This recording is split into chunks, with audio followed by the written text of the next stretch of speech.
Ladies and gentlemen, welcome to The Scoop. I'm your host, Frank Chaparro, editor-at-large at The Block, and today joining us in person on the other side of the mic is our guest and friend, Drew Forman, managing director and head of Cowen Digital. Today we're going to be discussing, it goes without saying, the calamity that underpins the market right now with FTX and Alameda. You guys have an interesting perspective as I don't know if we want to say like a execution services, kind of a, getting towards prime broker. Is that fair? Yeah, I think we're sort of a full services digital offering that's mirrors what a lot of the investment banks do across equities and other assets. First of all, Frank, thanks for having me. Of course. I'm a huge fan. But I was talking with your producer earlier, and I saw the Athletic Greens here, and we were debating with the office what it actually tastes like. But I do use it every single day, and I'm happy you're a sponsor. And Athletic Greens, if you want to come for me, I'll do commercials as well. Yeah, and you have a great voice for it. But anyway, before we dive in, I want to take a moment to thank our other sponsors. Wobi, one of the world's leading virtual asset exchanges, has been providing convenient and professional virtual asset management services to more than 50 million users in more than 160 countries for nearly a decade. At Wobi, their mission is to make crypto accessible, to help you understand risks and make informed decisions to protect you and your assets. Learn more today at wobi.com.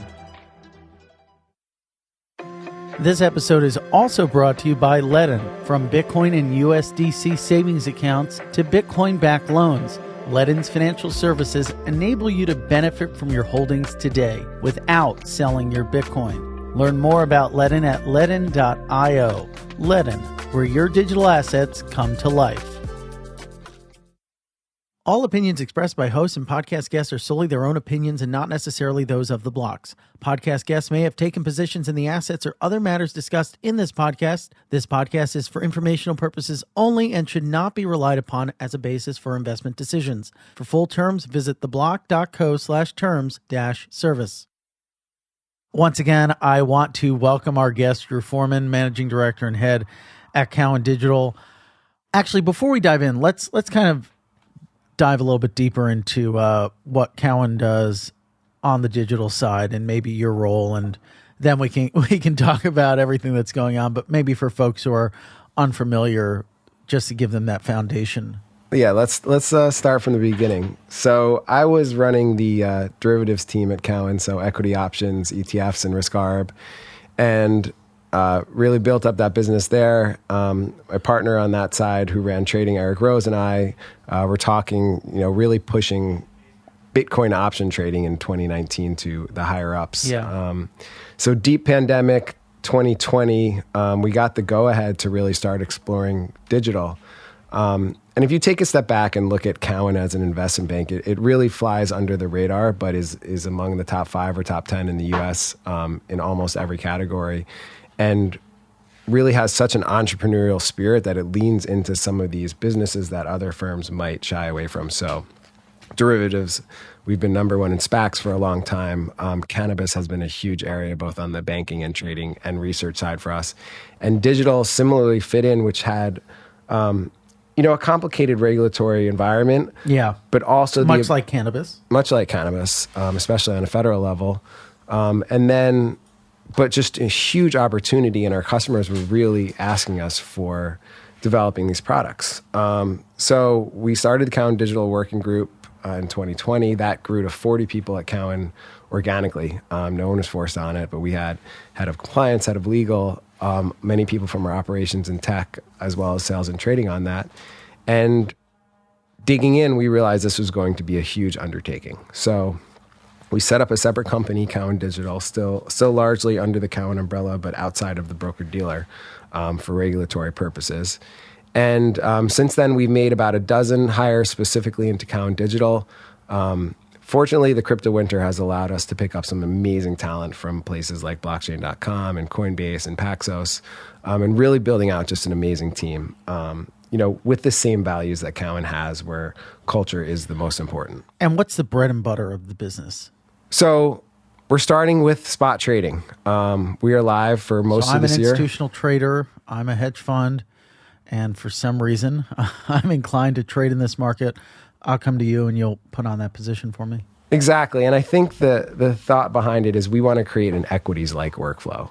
So unlike some of these retail exchanges or other platforms where pre-funding and hot wallets are required, when you trade with Cowen Digital, there's no pre-funding required. That's both through our high-touch trading where we can trade riskless principally or make markets, as well as our low-touch offering. So right now we're live with the TWAP, sweeps, limit orders through a low-touch offering that's similar to equities. So you don't pre-fund the trade, you can just trade with us, and then you can essentially post-trade settle. At the end of the day, we offer T+1 settlement to some clients the same way you trade with equities. So you can allocate trades to different wallets at different custodians, and we can help facilitate that. Okay, understood. Obviously, this is unique, this market environment that we have found ourselves in. As a middleman, as it were, what has it been like to sit between the market, which is very much concentrated around the FTX empire, and your clients? What does that look like? So from the start, the model that some of these companies have been using really wasn't going to be something that we would ever do. We were never going to offer uncollateralized lending. We always had processes and procedures in place. And we really wanted to be thoughtful around the separation of a lot of the entities, so including separation of trading and custody. If you look into an equities, an asset manager who has trillions of dollars and try to explain to them, you're going to have your fiat on the New York Stock Exchange. You're going to trade through the New York Stock Exchange app, which will route orders partially to the New York Stock Exchange, and then the New York Stock Exchange salesperson will cover you. Yeah. And they'll custody your assets at the New York Stock Exchange. This would be really uncommon workflow, let's say. So we were of the mindset that we were going to be everything that capital markets can offer, but we weren't going to be housing client assets, and we weren't going to be building out custody.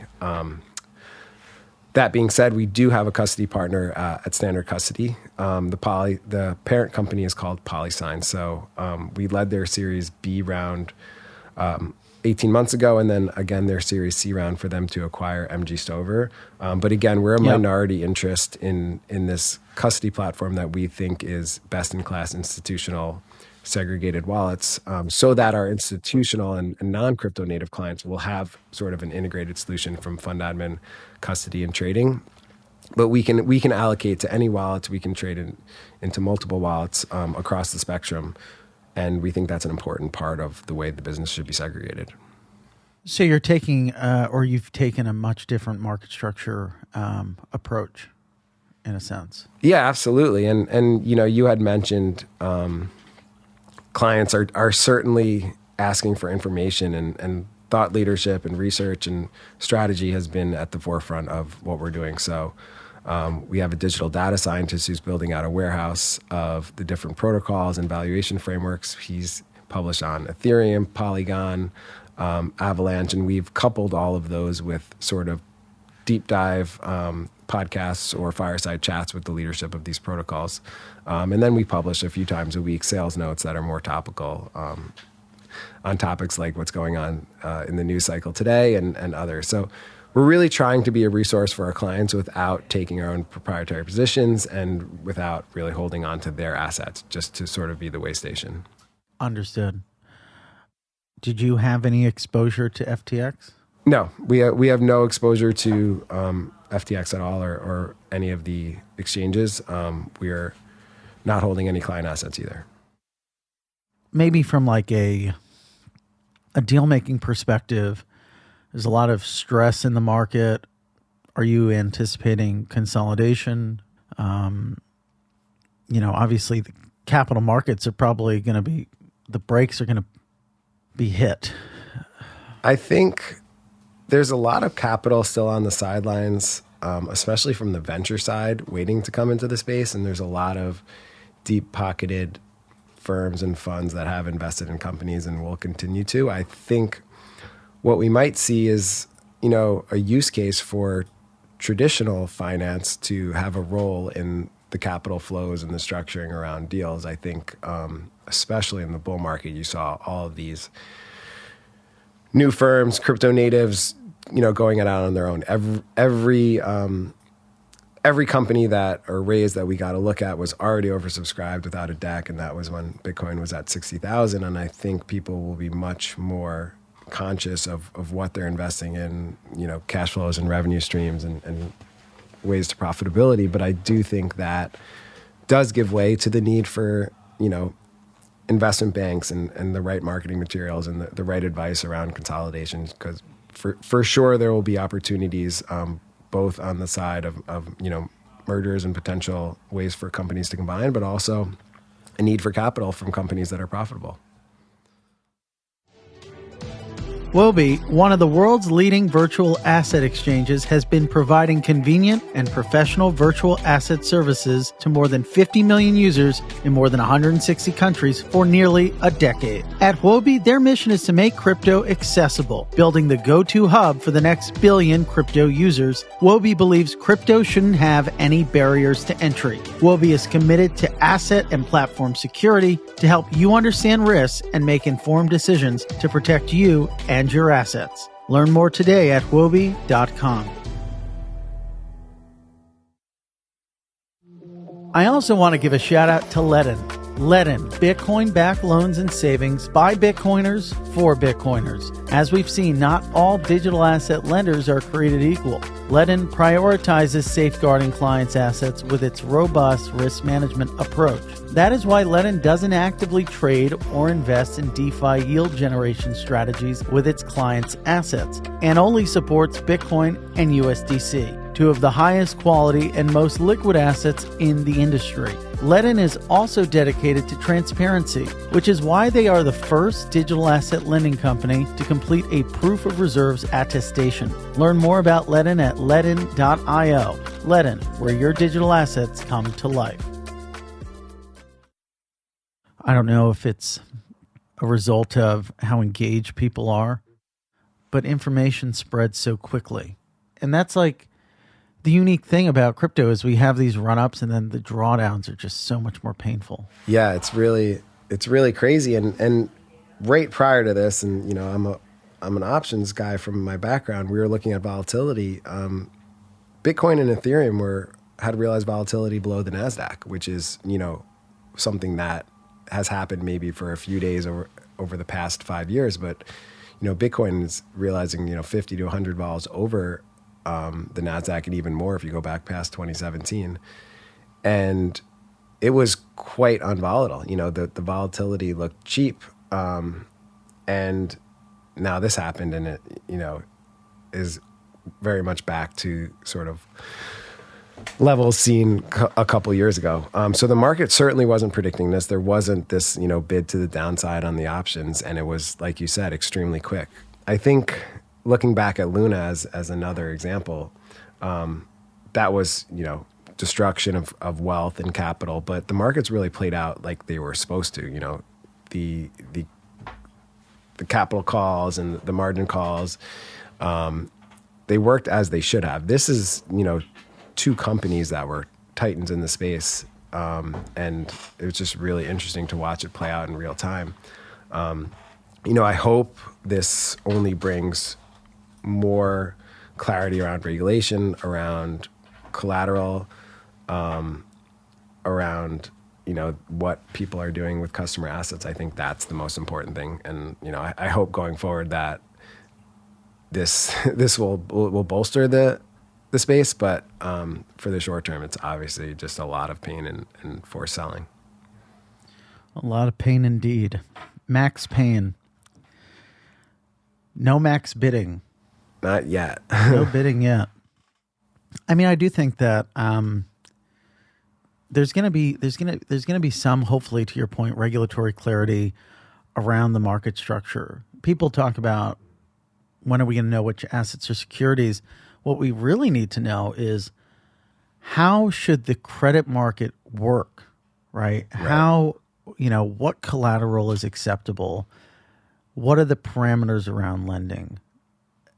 And no one was trying to figure that out. I remember talking with a CEO in the space, must have been before the pandemic, I think 2019. And he said, the one thing that I can't find or can't hire for is a crypto credit expert. Mm-hmm. And it's funny in hindsight. Well, not funny, but it's unsurprising. Yeah, I think that's the holy grail. I mean, that's what we're trying to do. We have a team at Cowen that trades all of the bankruptcy claims. So they've been very involved in Mt. Gox for almost a decade, and are looking at Voyager and Celsius and trying to help our clients trade those bankruptcy claims. And I'm sure these recent events will have more bankruptcies following it, and things to do. And then on the collateral management side, I think once again we need to have trusted counterparties, but also have access to the right collateral. What is the right collateral? Like in hindsight, like FTT shouldn't have been used as collateral for loans. To me, if you're running a well collateralized book with US dollar, Bitcoin, and Ethereum as your collateral markers, I don't think that even in these drawdowns that drawdowns and potential bankruptcies, I don't think that book should be very volatile. At Cowen, we have securities finance business. We trade biotech stocks that move, some of them 100% in a day, and we manage around that as well. So I think there is a framework that you can bring to digital assets to have a really robust lending market. You just you need trusted counterparties on both sides, and you need an orderly way for collateral to be moved around. And that's certainly on our roadmap and something we're trying to provide. Are there any silver linings? Anything that you see as hopeful? One, SBF's casual attire has allowed me to, dress in jeans and a and a sweatshirt and look, professional. So I know that was really great for conferences. Like no sweat, rock up to Salt in a t-shirt and jeans and be okay. Wasn't the case when we went to DC though. You need a suit in DC and for some of the TradFi conferences, but that has definitely been a positive. And on a serious note, I think hopefully this brings all of the powers to be together, and I welcome a set of rules ahead of time that we all look to abide by, and hopefully that allows the big institutional investors, the $1 trillion balance sheets, to start allocating to the space. The price action certainly is slowing that, but they're all building. We have over 2,000 accounts at Cowen on the non-digital side, and they're all forming working groups. They're all getting the pipes ready to take part in either the next bull market or the next use case. And we're also seeing a lot of the long-short portfolio managers apply the same framework and either start spin-out funds or spin-outs within their multi-strat funds to trade digital assets. So hopefully the silver lining is that continues, and there's a consolidated list of correct counterparties, and we'll see better controls around how customer assets are seen. Look, to me, the long-term extreme bull scenario, and the reason I'm involved in this, is the user experience of blockchain for everything we do. If you look at video games and Web3, the user experience, the user interfaces aren't there yet, and you're seeing people go from all of the Google, Facebook, YouTube, Amazon to a lot of these protocols, and they're building. So when there's a great video game on the blockchain, which to me makes a lot more sense to have portability of your in-game assets and a lot of the things you can do off platform, people won't care. People don't look at Instagram and be like, I'm using Instagram instead of TikTok because it's on C++ as opposed to Python. Eventually the rails will be that crypto undertones won't, or the underpinnings of the technology, it won't matter what that is, because the use cases will be there and there'll be widespread adoption. And I think there's some work to do on where that value accrues. Tokenomics of some of these larger chains does allow for that value to accrue to the token holders, as well as the governance. And I think that is a huge use case, but I don't know that today is the day we see the turnaround. Definitely not. Who do you think's the biggest winner? I hate to say that we're a winner from this, but our model certainly survives and thrives in a market where counterparty risk and user experience and the workflows that we've created for institutions only succeeds. So this is certainly a competitive advantage for us. Although we're of the opinion that the entire ecosystem needs to survive, and really are no true competitors. Everyone's a partner, even if companies have similar business lines and certain things that we do. But I think the large brands out there will be able to acquire talent to get out to the public that their processes and procedures and controls are in place, and I think we'll grow from there. All right. Well, on that hopeful note, we'll leave it there. Drew, thanks so much for joining the show. Thanks for having me. This was great, even though things are unsavory and not as rosy as we would like. It was great to be in person, and if nothing else works, we'll just go work out every day. Absolutely. And where can we learn more about what you guys are working on? So you can go to the Cowen website. I'm on LinkedIn, and we're out there in the press a lot. So please contact me. Will do. Ladies and gentlemen, thanks again for tuning in. The Scoop will be back for you again with another great guest. Have an awesome day.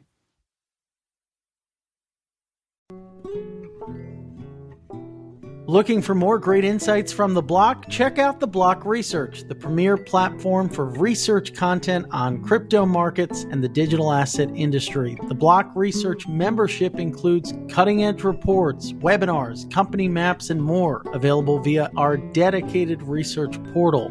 Visit theblockresearch.com to find out how to join today, or contact a member of our sales team at sales@theblockcrypto.com and let them know that Frank sent you.